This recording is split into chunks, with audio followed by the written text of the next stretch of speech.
What's up, my writing weirdos? Hey, I am BC, and this is BC Brown Books, where we get weird about words in the ways that only writers can. We write them, and we talk about writing them, and that's what we're going to do tonight. So we should probably get started with doing that.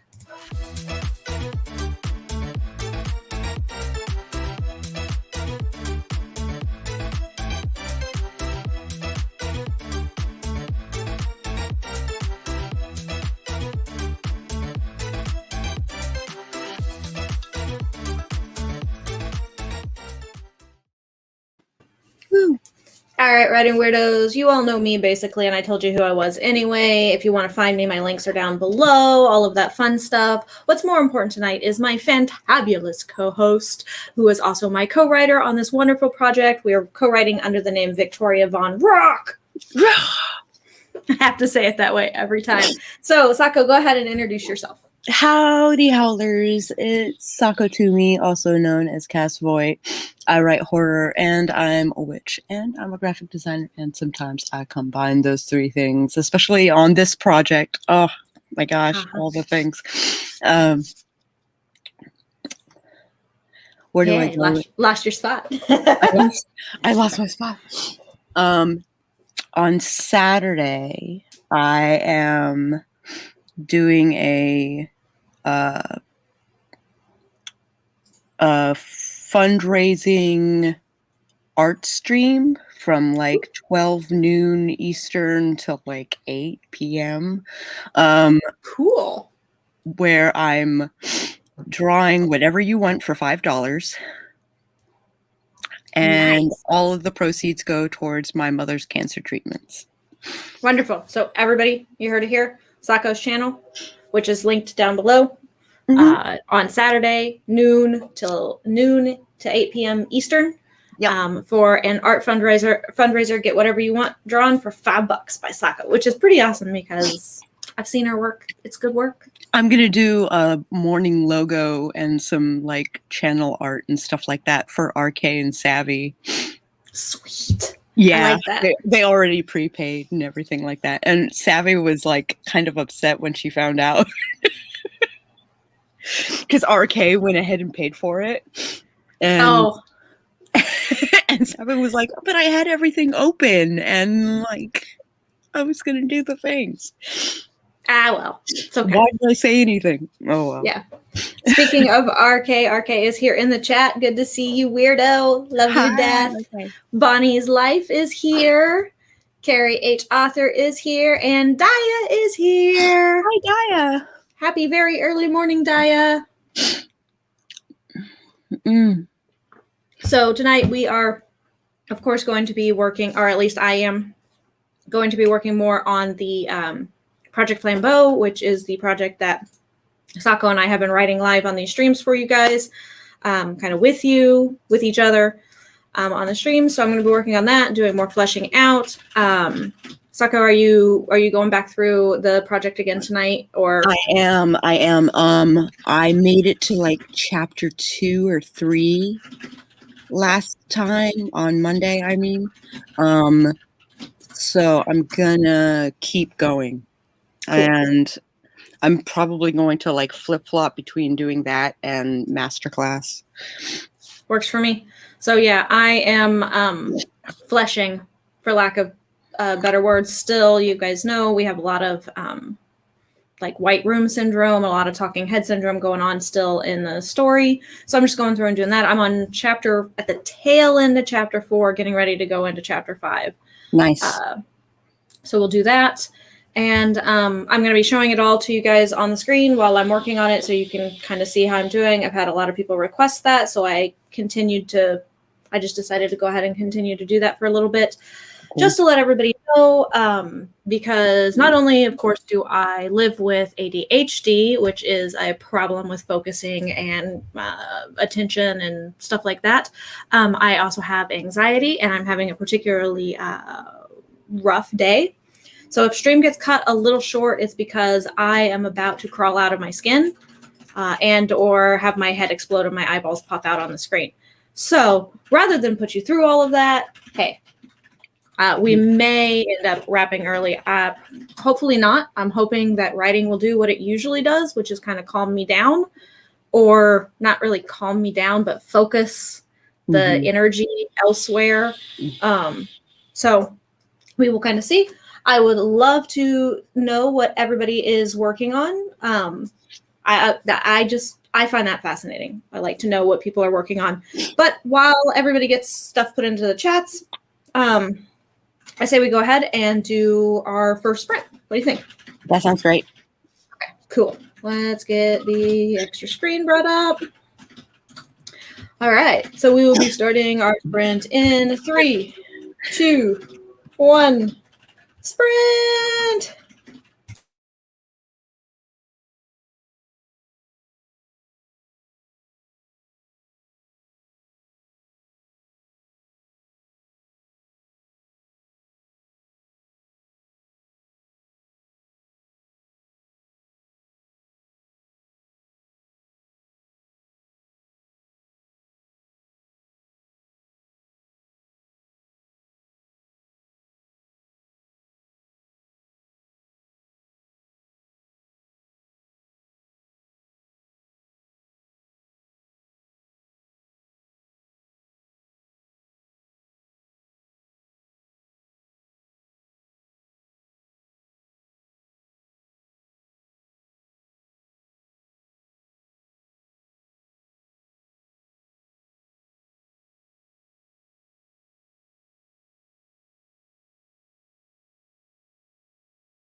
Beepity beep, beepity beep, beepity beep.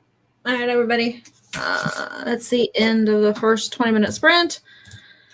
How did everybody do? I did wonderfully. I am planning a photo shoot for the horror pinup book that I was charged with doing for this year. Cool. That's cool. That sounds like so much fun. So I'm shooting some witches doing cool witchy shit. Witches doing cool witchy shit. Yeah. Isn't that pretty much everything we do? Pretty much everything we do. It's gonna be awesome. Yeah. So it looks like Bonnie's Life is going to try and write tonight. RK suggested we should just watch Star Trek, which usually is what I do when I'm anxious. Actually, it's just what I do. It's just what you do. Yeah. Yeah. There's no qualifier needed. Yeah, pretty much. Hey, Chandra, good to see you. Carrie H is working on first draft of book 3, currently on chapter 5. Sweet. Nice. And has some nice background noise of Tiny Human and hubby playing down the hall. Hi, Renee. Hi, Renee. And Jasmine is here. Good to see you, Jasmine. I haven't seen you in a while. Hi, Jasmine. Carrie got 513 words. Chandra wrote a bit, worked on the budget, thinking about turning in for the evening. It's solid plan. That's a solid plan. So I'm not entirely sure how many words I got. You guys kind of could kind of see it there on the screen. If I had to guess, is it even worth it to count words at this point? Like, no, because fluffing? we're fluffing. So I mean, if I had to guess, I probably did I don't know, maybe 200-300 words that time. Right. Just if people want to know how productive I'm being, that's how productive I'm being. Funky Sai. What's up, Funky Sai? Hi. Bonnie got 6 sentences in, 6 Nice. more sentences than he had before. Pics. Promo pics. I love them. Cherry blossoms by the Cleveland Art Museum, and the area is gorgeous. Can't wait. Yeah. I can imagine that they're really blooming right now. With the weird ass weather that, cold one day, hot the next, weird. Yeah. So everything's kind of in bloom right now for down here too. Our spring kind of officially starts in at the beginning of February, where we start getting weird weather, where it's not quite as cold and it starts warming up a little bit. And that's when stuff starts blooming. So now is when everybody's working in their gardens and getting things planted and stuff like that, which I was out. Oh my God, the people around here, my witchy friends, most specifically, they are gnashing at the bit regarding their planting stuff. Oh my God. Because they're waiting for another storm to hit before spring actually springs. Yeah. Yeah. Before spring is sprung, got to wait for another last storm. So, yeah. Bonnie is, oh, wait, hold on. I think that skipped. Oh, Bonnie's killing it. Very funny, RK. Hey, 6 sentences is good. She's, it's a good thing. Chandra says, oh, you weren't? Okay, thanks. Well, thanks for following me. If you are following me, I appreciate it. Renee is trying out a chapter bullet point outline. A little nervous about it, but 2 points. Okay. 2 points.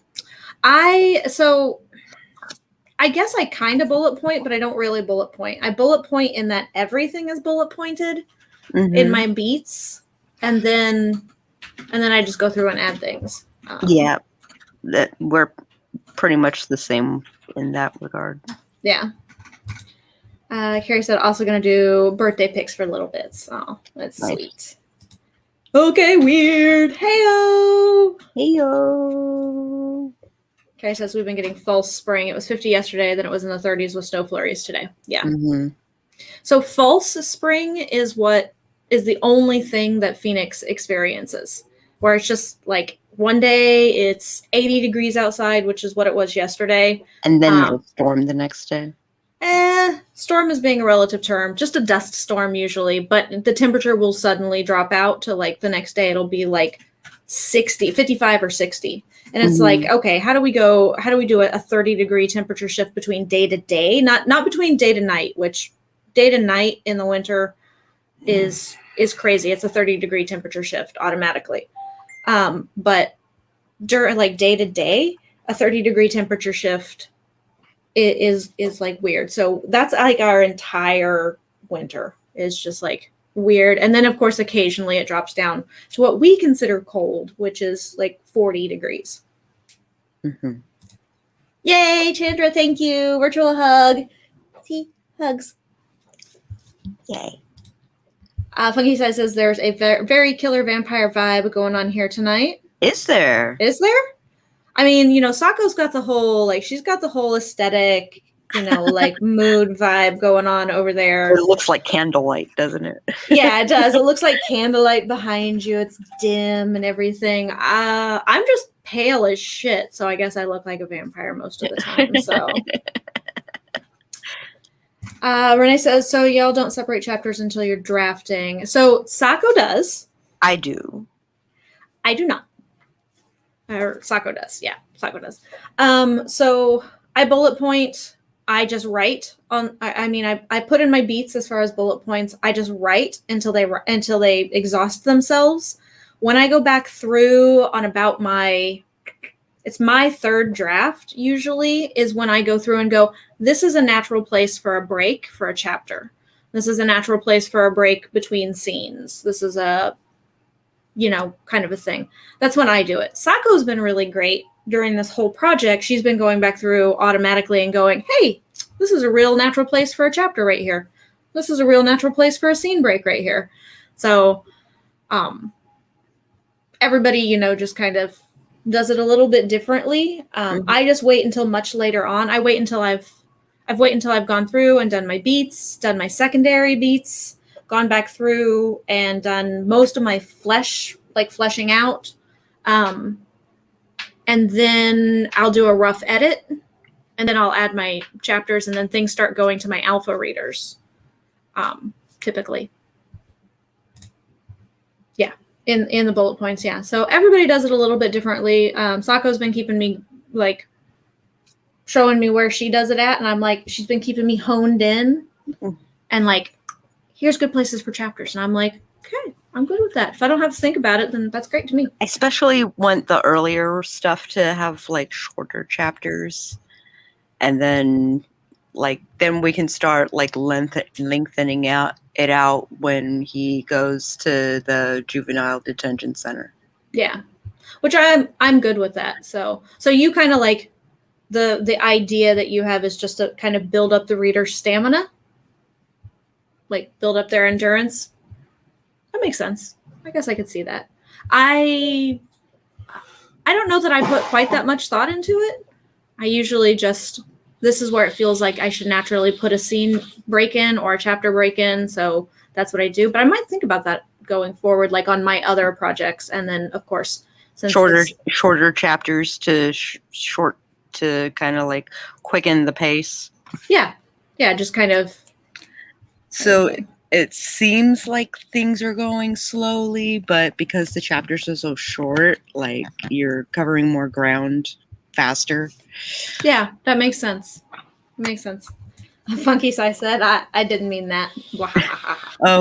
Are you writing killer vampire stuff? Yeah, I was gonna say, yeah. Are we doing killer vampire stuff? Like, that's awesome. Yeah, that's pretty cool. Oh, Bonnie, you're awesome. Yeah. You know that. We know Bonnie's awesome. We know RK just likes to joke and razz and have a good time. So I don't know, Sako, what about you? Do you do ARC copies? I did beta readers, but I didn't do ARCs. So I yes and no. Jasmine. So for my first book, I had alpha and beta readers. I didn't send out ARC copies. Usually ARC copies I send out for review purposes. So for my second book in the series, A Touch of Madness, and then again for Karaoke Jane, when I came out with that, my contemporary fiction, I did alpha, betas, and I sent out ARC copies for reviews. But I have a very limited, my alpha readers are my same alpha readers every single project. Like I have the same 10 people that I rely on to be my alpha readers. And then my beta readers get expanded out to basically whoever says, hey, I'd like to be a beta reader. That sounds interesting. And I think can be dependent on to actually give me good feedback, because I send out like a little survey, like stuff. And then the ARCs, I have a very definitive list that I send out to, depending on the genre of the book.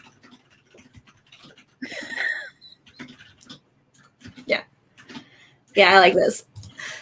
Yeah. First come up like you're pale as shit, like you said. I am pale as shit, though. It's just a thing. I've lived 8 years now in Arizona, and I think I'm more pale now than I was moving down here. Like, because now I'm so overly conscious of the sun and the fact that we are basically God's anthill, and he has a magnifying glass on us all the time. Yeah. That like when I still lived in the Midwest, I would not think about wearing my sunscreen, my SPF, like stuff like that under my makeup or when I'd go out. And I'd just be out in the sun. So I just get a ton of freckles and get a little tint of some color occasionally. But here, I like it'll the burn SPF right through it. Yeah, the SPF goes on like twice a day. I mean, it goes on literally twice a day. And it's always SPF like 65. It's always waterproof stuff. And I walk around with an umbrella outside just to keep the sun off of me most of the time. Parasol. No, it's a straight up umbrella. I have friends that have parasols, and they're beautiful, and I love them. Mine is a straight up giant bumbershoot. Yeah, it's a giant rainbow umbrella. Nice. Yeah. So, but yeah, so that's the that's it. Yep. See, vampire. Yep, definitely. Also, hey, not a whole lot of crossing water that or running water that I have to cross here in Phoenix, and maybe I am. No, I love garlic. Most people invite you into their homes. Most people do invite me in. I won't go in unless somebody invites me into their home. But I do like garlic an awful lot. Everything has garlic in it. Everything's cooked with garlic. Okay. Jasmine, you want to be a beta reader for me? Okay. Are we on Twitter, Instagram, Facebook, Friends, any of that kind of stuff? If not, my links are all down below. It's pretty easy. It's BC Brown Books. Go find me. Hit me up on message. I will put you on my beta list. Okay? Hey, Allie. Hiya. Bye. Hiya. Go get some sleep. Enjoy yourself. Get some rest. I need some rest. I gotta take my shoes off. I put my shoes on really quickly and to run outside because we had the windiest day in the world, and we have a giant pine. Yeah, we have a giant pine tree out front. And I looked outside and was like, I didn't realize when I went to bed last night, but there were a bunch of downed limbs in our front yard. So I threw my shoes on real quick, ran outside, got the limbs, and then came back in. But my shoes were still on, and I hate wearing shoes. Renee wants to know how many bullet points on average you do per chapter, so it's not like too many. Trying to do this outline, but I don't want it to be a 20-30 page outline. I generally do a bullet point per scene. So each scene is a bullet point, and I will sometimes do 1 to 3 or 4 scenes in a chapter, depending on the pacing of the book. Yeah. So, like I mentioned earlier, I want the earlier chapters of Project Flambeau to be kind of quick, kind of short, so that people are more tempted to turn the page, and then they get to the meat. Yeah. Yeah. But you got to get through the skin first. That's true. That's true. You got to break through the skin first. And like Sako, I limit it pretty much to 1 bullet point per scene. If I have another bullet point in there, it's usually a reminder of something, like remember you hinted at this in this chapter, or remember that you planted this seed 4 or 5 bullet points up, kind of a thing. Yeah. It's usually a reminder bullet point or something like that. But like Sako, I do the same. I usually keep it about 3 to 4 bullet points per chapter. So that's 3 to 4 scenes per chapter. Again, depending on the project. Mm-hmm. So my dark political fantasy that I'm writing, the chapters are way larger because, again, the genre typically calls for a much higher word count. I mean, a light political fantasy novel is considered at the lowest end 100,000 words, sometimes more. So Renee says, okay, cool. All right. Spence, hey lovelies, in a lurk mode. It's Among Us night with Mr. Spence. Gotcha. Totally understand it. Funky side. Future Funky hates past Funky's notes in the book while editing. My beautiful, dark, twisted fantasy. Well, I don't know if it's beautiful. It is definitely dark. It is a little twisted. People who have read. So as I told people before, my dark political fantasy that I'm writing right now is actually a rewrite of the very first book that I published, which is no longer in print and has been out of print for about 4 years now. And when people read the first book, there were parts of the book where I got hate mail. Yeah, I got hate mail about it because they were not happy that there's a hero. He is technically a protagonist in the story, but he flips out, loses his shit at one point, and beats his wife. Oh. He does so. I'm not excusing it or even saying that it's acceptable or anything along those lines, but he does so in direct result to his wife harming somebody that he loves. Mm-hmm. And he loses his shit about it and just goes into a blind rage kind of a thing. But I got hate mail about it. Wow. I got hate mail about some of the trauma in the war scenes that I was depicting, like people being brutalized, men, women, and children being brutalized. I got some hate mail about that. I was like, war is pretty awful, people. I don't know if you realize it. Yeah. And I wasn't that descriptive. It's not like I was super descriptive, but I did point out that it happens and it's something to address. And even in the good side army, bad things happen during war because soldiers are rough. So yeah. Yeah. Yay, Jasmine. Okay, cool. I'll go on and check it after stream. I try not to have too many tabs open. My computer is super old and just keeping up with StreamYard and other things is hard for it. Or not StreamYard. Okay, we're just hoping to hit 13K between tonight and tomorrow. Sweet. Nice. Sweet. I want to hit just 2K between tonight and tomorrow. Yeah, I know, right? I haven't really been able to write in a couple days. I wrote a little bit the other day. I think it was Tuesday that I wrote on. Uh-huh. But it wasn't on any kind of a project. It was, I think I got 20 words on a project, and then I had to do some video notes and stuff like that for upcoming videos. Alley Cat! Hey, Alley Cat! Funky Sai says, I feel like people will get offended by anything. Well, I mean, people's feelings are valid. Their reactions are very valid. And I'm not saying I'm not saying that they shouldn't be offended by the things that I wrote. They totally should be. They're horrible things. I wrote them for a reason. Kind of the point. Yes, I wrote them for a reason, to highlight the inhumanity of humanity. Yeah. That was the point, and that that message is woven through the story. Actually, through the entire series, that whole message is woven through it. So yeah, it's supposed to be there. It's supposed to offend. It's supposed to make people think. When I'll be finished with this series, I have no idea, but I have zero intention of publishing again until I'm absolutely ready.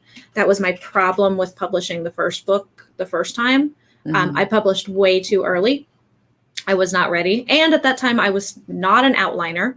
I wasn't a plotter at all. I was a total pantser. And when you're writing a dark political intrigue fantasy novel that's going to be at least 3, maybe 4 books, you just got to plot. You just can't at that point. Okay, where it says 13K overall, 400 till I hit that because I've been dragging my feet really bad. I don't think you've been dragging your feet if you're at like 13K. Psh, I think you're being too hard on yourself. That's true. I did. I wrote it as fiction. They wrote me hate mail in real life. It was if it had just been like constructive criticism and like questioning why I'd written things, I would have been cool with it. I had a lot of people that did say, "Why would you do that?" Kind of a thing. Sure. And I was like, when you read the next thing, you'll understand why it has a point. Everything in a story has a point if a person is, in my opinion, a good writer. Extraneous, then it's a problem.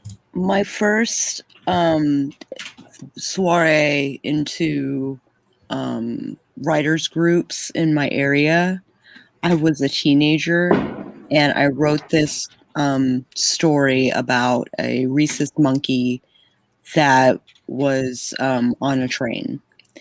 And at one point the monkey gets shocked. It's a rhesus monkey. And the only commentary that I got on it was, "Don't hurt the monkey." And I'm like, you're missing the point entirely. Like, well, it's nice that they empathized. It's nice that they with the character, with the monkey, right? But understanding why, understanding why that's there and that it did have a point is important. I mean, I could see if you got that comment on top of, "I get why you did this, but don't hurt the monkey," kind of a thing. Like that response, I would have been like, okay, you at least get why I did it, and now you're just saying, "I like monkeys. Don't my little heart goes, don't hurt the monkey." I guess. Renee, so ish, as much as I plan out, yes. So for the dark political fantasy series, yes, the entire thing is completely planned out. For my paranormal mystery series, no. I knew in my paranormal mystery series I was going to write 2 books, and I did. Those books are out. When I got to almost the end of the second book, I realized I wanted to write a third. So I roughly planned it out. While planning it out, it led me to a potential 4th book. So I just jotted down that idea. Now that I'm writing the 3rd book, I'm planning book 4, 5, and 6. If they go anywhere from there, I don't know. So it kind of depends a little bit on project. As to how thorough I am on planning out the series. Every so often, books will surprise me and end up being more than I think they're going to be. Shoo, they better not read horror at all then. I know, right? Yeah. For real. Yeah, Chandra, I mean, yeah, writing graphic stuff is just kind of there. I read graphic stuff a lot as well. I prefer to read graphic stuff too. So it's just kind of one of those, it depends on the reader's type. I have readers that get upset with me over Abby's foul language and the fact that she cusses so much in A Touch of Darkness and A Touch of Madness. Like they're legit. I had to put a warning on my Amazon, on the listings on my Amazon, that there's profanity, that there's graphic violence, and that there's violence against children, especially in the first one. because I didn't get hate mail, at least, but I did get a lot of, I got 1-star reviews and half-star reviews for too much cussing, too many bad words. And I was like, seriously? She's an adult. She's not a cop, but she's a former cop. This isn't YA. I was like, this isn't YA at all. This is paranormal mysteries. People are gonna die. People are gonna be upset about it. And as big boys and girls and non-binaries, we get to use our big people words. So here's the problem: is paranormal romance is so often lumped in with either YA or it's erotic. Like there's no gray area in there. No, yeah, you're right. And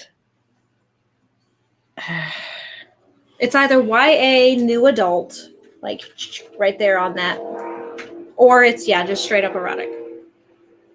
I've been doing homework on like thriller, mystery, noir sort of book covers.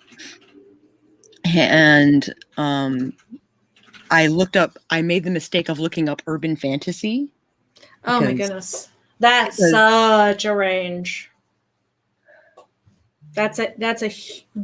Yeah. So typically when people bandy about the term, I find at least when people bandy about the term urban fantasy, they're typically referring to a paranormal romance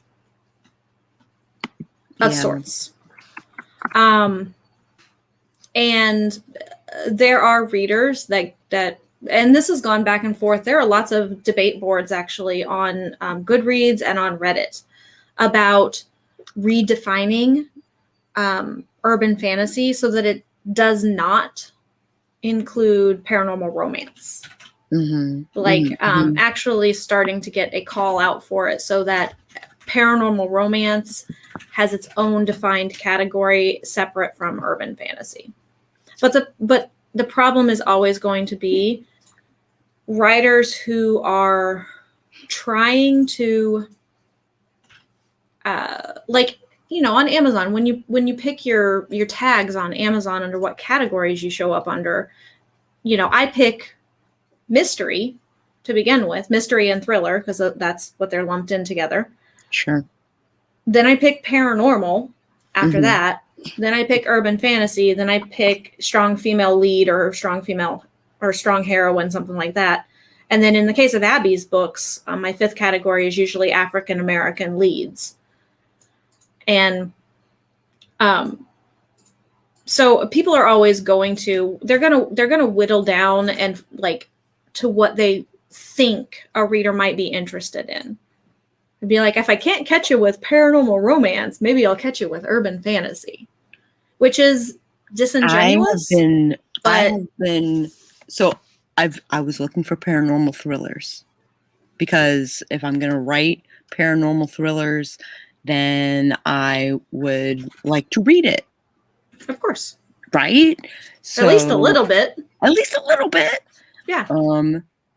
I mean, like, that's what I cut my teeth on, and it's been a long, long time since I've read anything decent. So I downloaded a bunch of stuff that actually said paranormal thriller. It says it on the cover, paranormal thriller. I open it up. It's erotica. Yeah. So there are a ton of very dishonest writers that are out there. Unfortunately, and I'm not saying that romance writers or erotica writers are dishonest, but those categories draw in people thinking that they can just make money by writing as much erotica as possible and just getting it out there. And then thinking they can open it up and make more money if they open it up and put different labels on it that are dishonest labels like that. And it drives me nuts because it makes it really difficult when we're looking at something as readers. It makes it difficult for us to actually like find what we want. I think it gives us kind of a disenfranchised feeling a little bit that anybody that writes a paranormal thriller I'm just going to get inundated with erotica crap that I'm not necessarily interested in right then. I wanted a paranormal thriller. If I wanted erotica, I'd go look for erotica. Exactly. You know? Yeah. So yeah, it's problematic. It just really is. And I only get annoyed when they don't know how to cuss. I'm with you, Chandra, because the thing is that if I've got a monster coming at me, a demon coming at me, an angel trying to smite me, a wizard that, you know, like is coming at me with magic bullets out of an Uzi, whatever, I am going to scream, son of a bitch, holy fuck, you know, kind of a thing. I'm not going to be like, darn it. God darn it. God darn it. God darn it, man. Okay, we're at profanity and an adult paranormal mystery, and they got mad. Get the fuck out. Yeah. It's just like, but people, what they like is what they like, and what they don't like is what they don't like for some reason. So Jasmine, I spent most of my writing career, not career because I wasn't yet published really, but I spent most of my years writing just being a pantser. I had no idea. Yeah, I had no idea how to plot. I had no idea how to outline. I barely knew how to brainstorm past like one chapter ahead of what I was, or one scene ahead of what I was writing right then. And you know what? I think that says a lot about the way that we write, in that we plot out and bullet out all of our scenes, but how we accomplish what we want in the scene is like we pants it. Yeah. However we accomplish that point is how we do it, you know? Yeah, like, pretty much.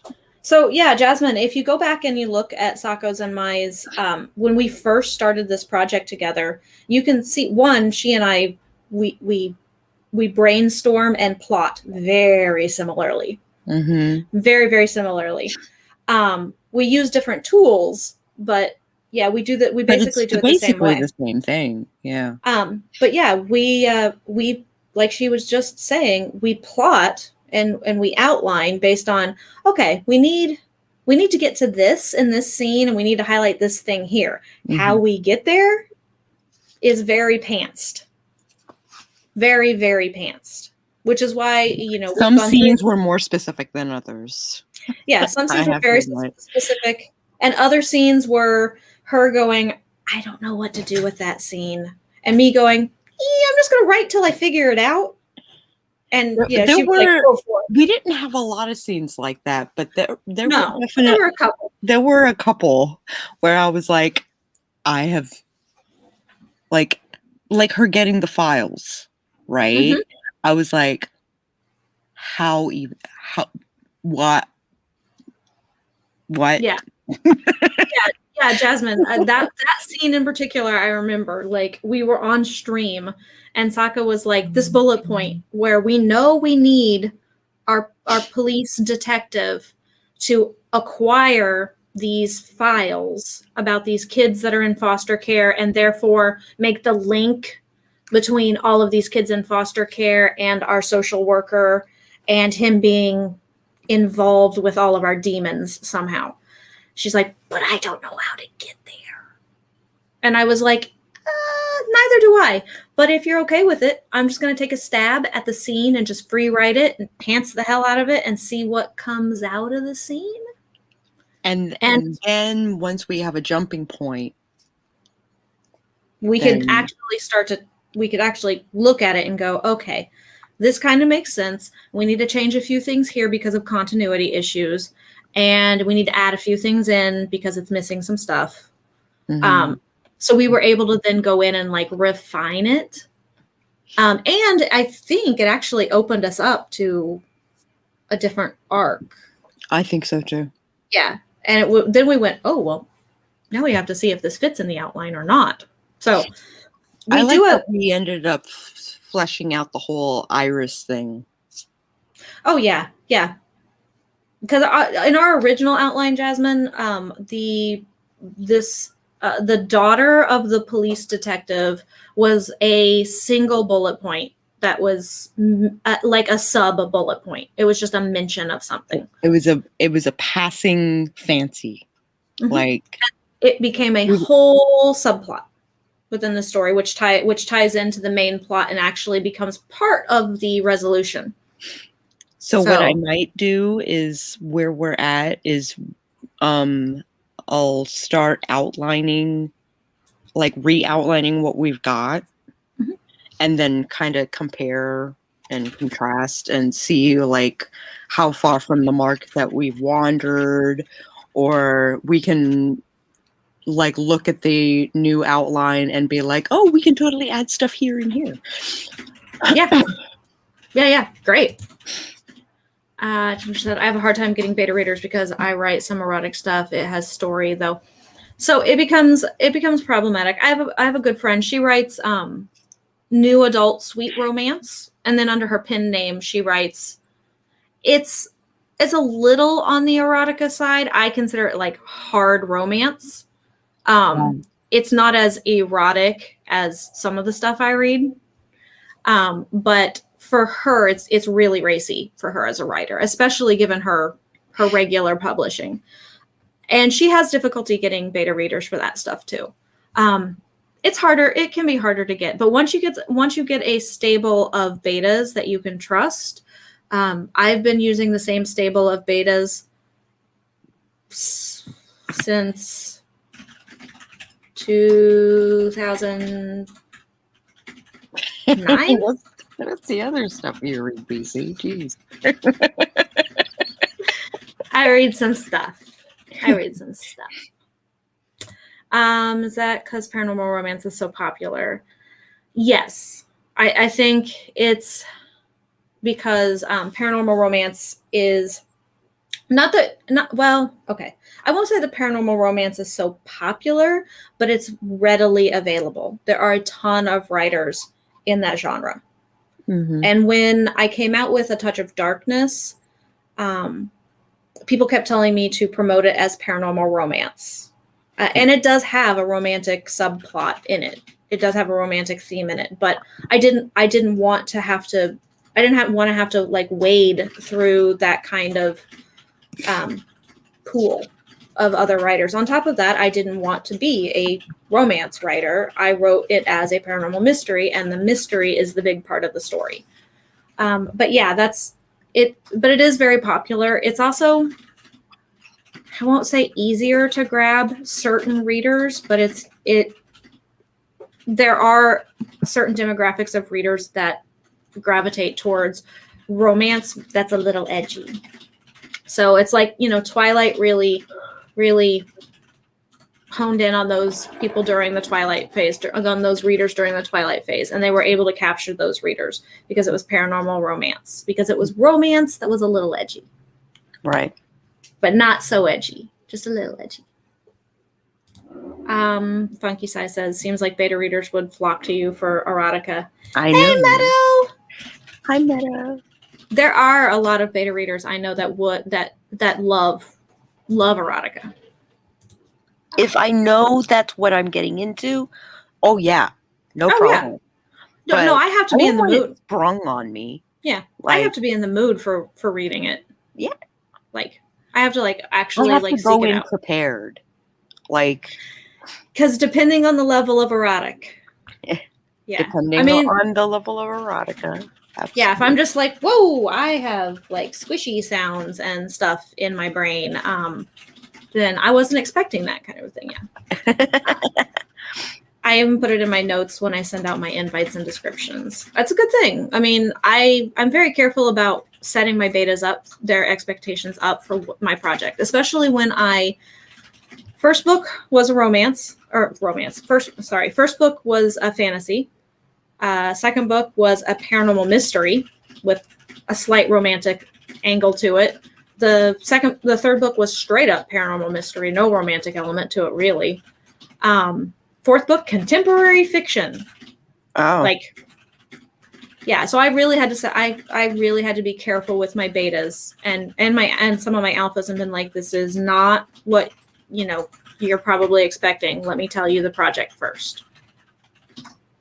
Oh, hey, wow, a whole bunch of comments. I may have, let me see here.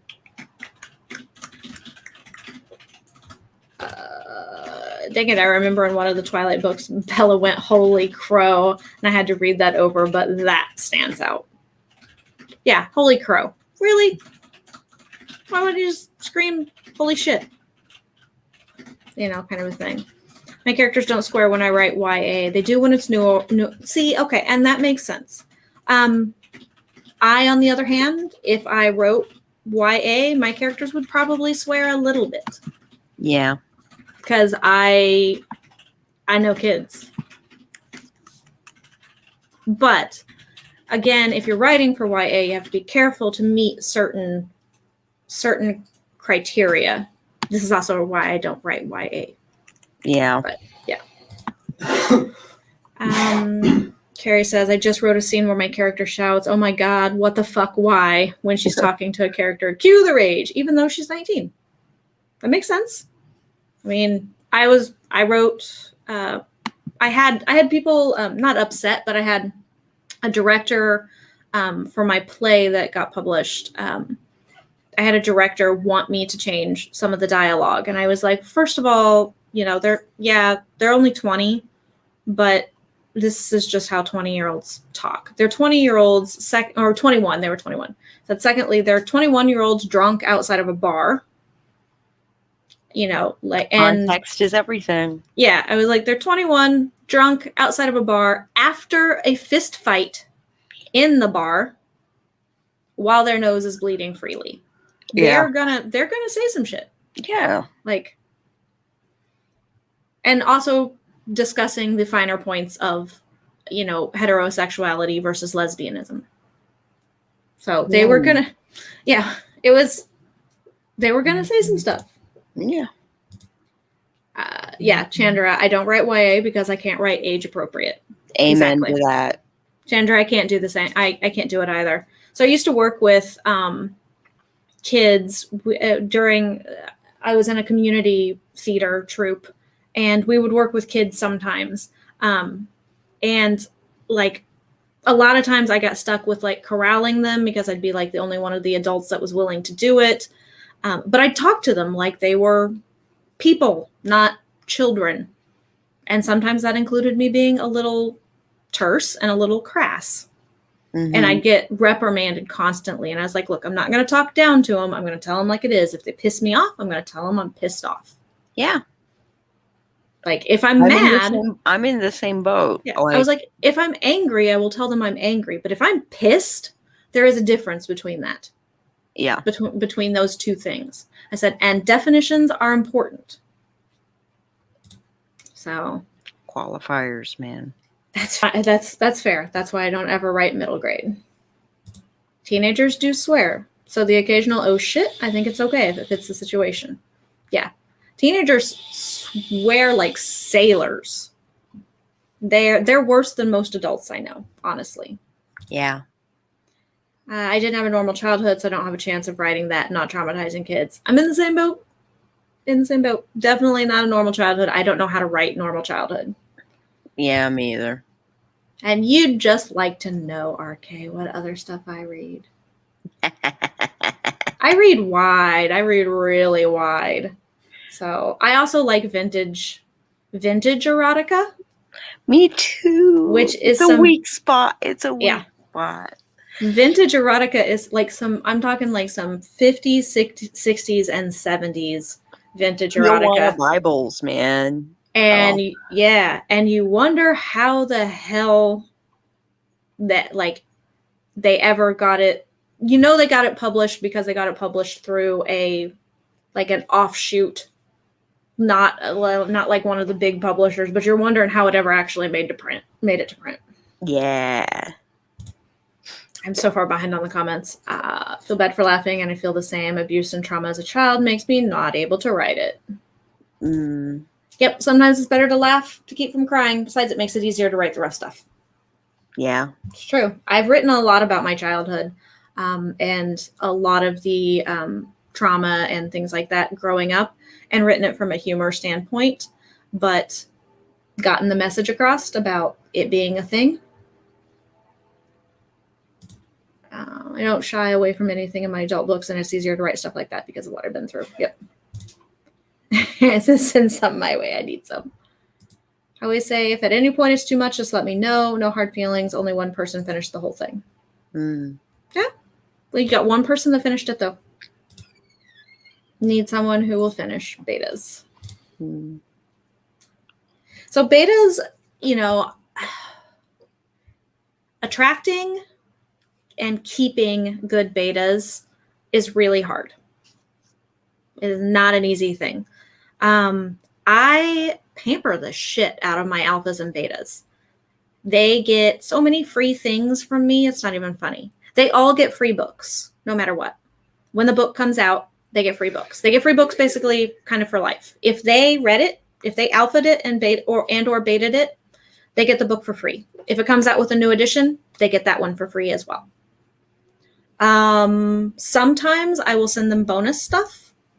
Like I'll just send them another free book just of one of my others, just for fun. They pretty much own all my merch at this point because I've bought it for all of them and sent it to all of them. Cool. I bought flowers for my betas. I have taken my alphas out to dinner and or drinks after every single, or I've sent them a gift card if they're not local, and taken them out as appreciation. And I think I keep my alphas and betas because I wine, dine, and schmooze the hell out of them.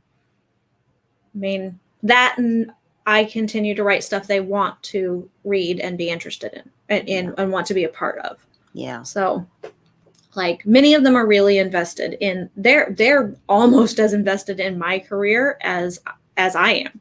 I mean, honestly, they're constantly talk to me about it, ask me about it, like promote me, do stuff like that. So just they are worth their weight, more than their weight in gold. They're worth their weight in platinum. Some discussings back and forth. Oh, yay! Yes, Miss Sako does look nice tonight. Meadow, I didn't swear as a teen. Then I joined the army, and that changed. Yeah. I've been swearing for a very, very long time. I'm pretty sure I was swearing coming out of my mama's. Well, my first word was shit. Apparently, my first word was no. Because my sisters are 10 and 11 years older than I am, and they pretty much raised me because my mom was a single mom, and I guess I just immediately knew they weren't mom and they were like sisters. So I immediately started off sassing them and talking back to them. Because my mom, I don't sass. I mean, I do sass her, but in a good way. I just don't sass ever in a bad way. Or else I might get knocked across the universe. Yeah. BFF had to talk to her 14-year-old about her swearing, though, because the 2-year-old will parrot it. She'll walk around going, fuck, damn it, because she hears it so much. Yeah. Yeah. But also at 2, it's allowable at that point because they're cute and it's all right. And they really don't get what they're saying. Try not to commit to beta reading because my life usually keeps me from finishing on time. Yeah. So I have betas that will beta in sections for me. Like they'll sign up. They only do 1 chapter at a time. They only get 1 chapter at a time. I send it to them. They get 3 to 6 weeks, depending on the length of the chapter. Nice. And then as soon as they get it back to me, they get the next chapter. And some of them will drop out before that. They'll say, hey, I'll finish this chapter, but I can't do the next one. Hold it for me or just pull me out. And I'm like, thank you for what you were able to give me of your time and your effort and your critique. And That's an awesome system. yeah, they still get the book for free when it comes out because they gave me a little bit of their time and their effort. Chandra, to be honest, the one who did finish, it was fantastic. I asked for 2 and ended up with about 12. Hey, there you go. Usually the ones who can finish are the best. That is true. Same. I want to beta for my writer friends, but honestly, toddler mom life, if I read for 30 minutes before bed, it's a big deal. And I don't have as much time to beta for my author friends either. Yeah, me too. Yeah. Oh, you're very welcome, Chandra. Very welcome. So Renee was asking how I juggle my projects. I have this spread in my bullet journal where I have 30 hours a week that I have to work, basically. I devote 3 to 6 hours per project. The last couple of weeks, I've been narrowing it down to half that. So instead of 10 projects, I'm trying 5 projects and 6 hours per project. So, because there are only so many hours in the day. Like, oh, yeah.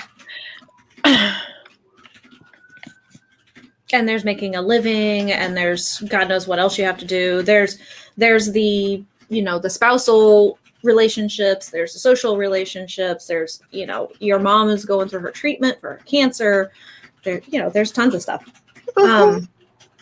Renee, I'm similar to Sako. I allot 32 hours a week. That's full time in my opinion, and should honestly be what everybody has to work, instead of 40. But I allot 32 hours a week to various projects. Each project gets a certain amount of hours per week. Not always per day, but usually per week. And my projects are split up between, of course, I work a full 40. I go to school. So those have their own hour allotments. And then the other 32 is added on top of that, plus scheduling in time for the partner and, life and relaxation and, stuff like that as much as possible. God forbid you want to take care of yourself. Yeah, no, it's an amazing thing. You guys, everybody can tell when I don't take care of myself because BC goes missing for a while. Yeah. But Chandra says, I have a goal of beta reading 2 projects for other people this year. Very, very noble goal. That is a noble goal. On average, I usually get 1, maybe 2 projects that I beta a year. And usually it's only 1, depending on what I have going on. But it's 1 that I do see through all the way to the end. Sometimes I get partially into another project. And then I have a couple of writer friends that I do freelance line edits for every year for them, for various returning of favors. They do things for me on a regular basis. They are my plot trampolines a lot, stuff like that. And all they ask in return is that I do some line edits for them periodically throughout the year. Cool. So it's just kind of a trade-off system. So, yeah. Everyone follow C. Robert Cargill on Twitter. He gives out some great motivational advice. Okay, everybody, there you go. All right, we should do another sprint. We've been talking for a very long time. We've been talking for a very long time. Let us do another sprint. But it was a good conversation. It was a good conversation. Yeah, we had a lot of stuff we covered, I think was cool. Okay, so let's go ahead and do another 20-minute sprint. We're going to get this brought back up and starting in 3, 2, 1. Sprint!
Hey, beep, beep, beep, beep, beep, beep, beep.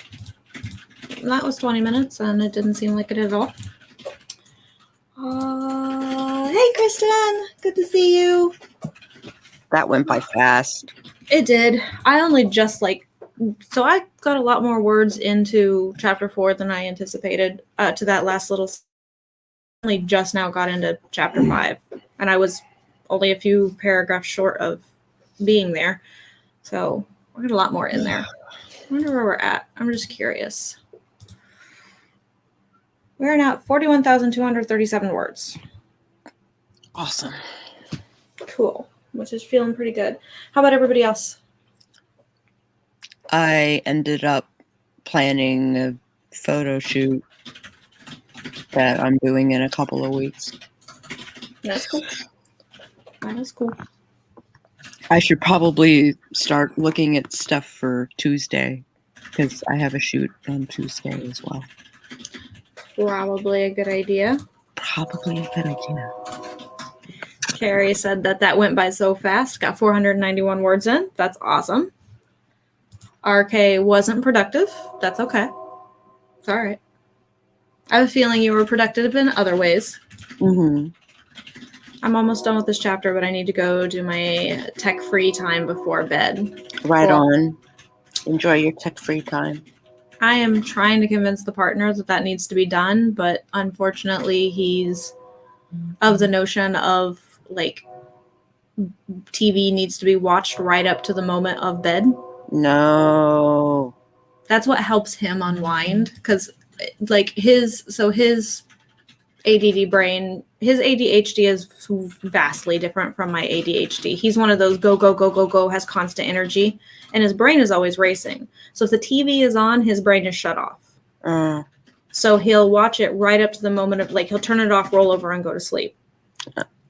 I can do that, but only to the point where, like, I've stayed up so long I'm exhausted. Right. Kind of a thing. Right. So, otherwise, the TV's on. That means there's a story happening, and my brain is like, story, more story, please, more story, please. You know, kind of a thing. My brain shuts off too. It just shuts off in a different way. Mm-hmm. Carrie says just 30 minutes helps me sleep so much better. Yeah. Night, Carrie. Have a good night. Sleep tight. Yeah. Chandra says, I just started a bit of editing. Cool. Cool, cool. Well, that's good.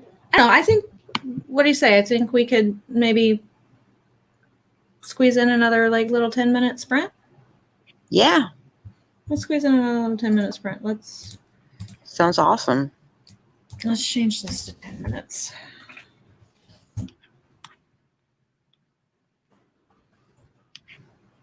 And then I think that would be perfect. So we'll get a little 10-minute sprint in. All right. So everybody, we are going to sprint again. No, it wasn't a lot of time to chat, but we did chat a lot in between the first and the second sprint. And I'd like to at least get 3 sprints in. So, all right. We are starting in 3, 2, 1. Speed.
Hey, that's 10 minutes, which was way fast.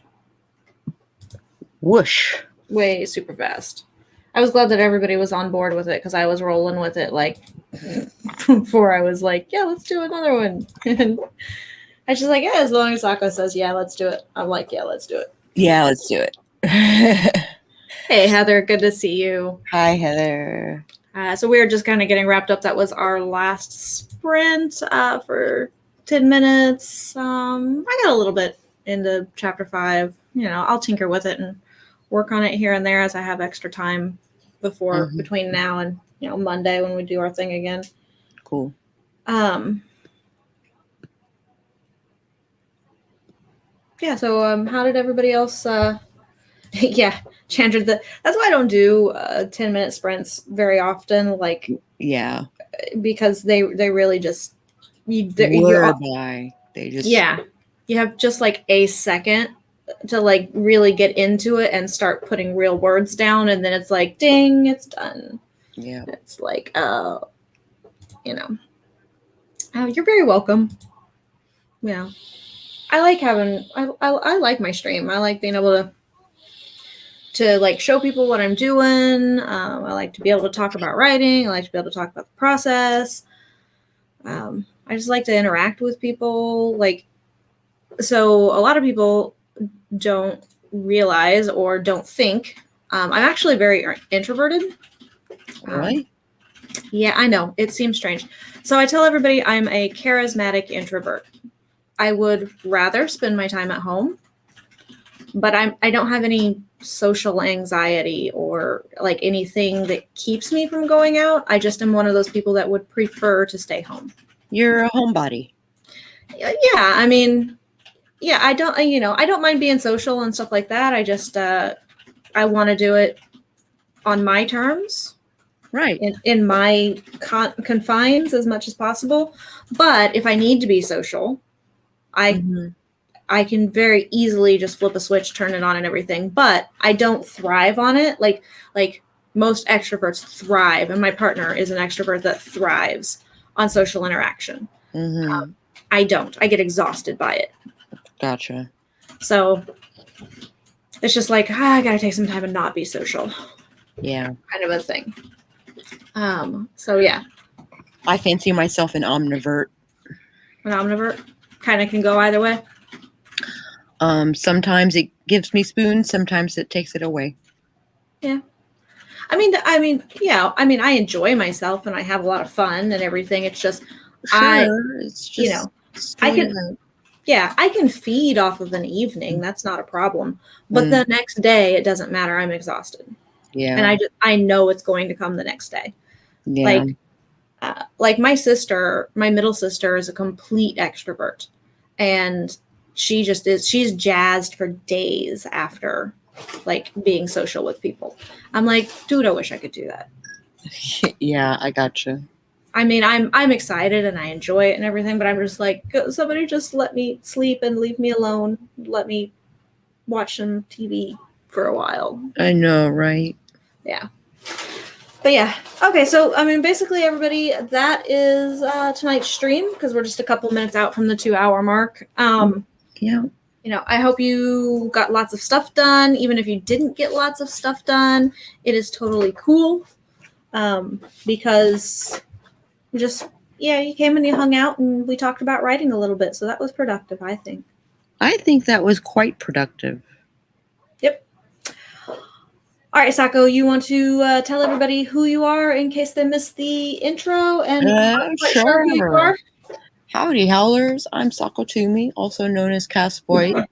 I write horror, and I'm a witch, and I'm a graphic designer, and sometimes I combine those three things. This Saturday, I am doing a art jam fundraising stream to raise funds for my mom's cancer treatments. So I will draw whatever you want for $5. Commissioned art by Sako for $5. for $5 Saturday on the stream. So I may not be able to pop in during the stream this Saturday because I skipped doing yard work and lots of homework last weekend. So I've kind of got to get caught up, but I will promote as much as I can during the day. I'll like tweet and stuff. I'll probably have it running at least. Cool. But I'll tweet and stuff like that as much as I can. Thank you. Then Funky Sai's gonna finish this chapter and head to bed. Right on. I mean, I might pop on because I might want to get some commissioned artwork for $5, but I doubt I'll be able to pop on for very long if I do. Yeah, I gotcha. All right, Writing Weirdo. So you know who I am. I am BC. This is my channel, BC Brown Books. I hope you know where you're at. If not, then you have more problems than just being a weirdo. Thank you guys for joining us all tonight. Really do appreciate it. I love, like I said, love interacting with everybody, getting to talk writing, getting to talk a little bit about everything. And I think we talked a lot about writing tonight. We didn't get off like topic of writing related stuff somehow, like hardly at all, which is weird because usually I am off on like a huge tangent. So I also have to say thank you to everybody because you helped bring down my anxiety level a little bit. Some of it was focusing on the work, but some of it was also me having to give, coherent responses to really good questions. And that actually really helps. So love y'all super, super much. You know that. And of course, we will be on Sako's channel, which is linked down below on Monday night, same time, different bat channel. Yep. And then back on my stream on Thursday again next week. Do look for some of my upcoming morning streams that I have coming up because I'm so far behind on my projects that I've got to do some extra stuff and I might as well do it with y'all. So we'll see you all later. And pretty much this is the end of the stream. Bye. Bye, guys.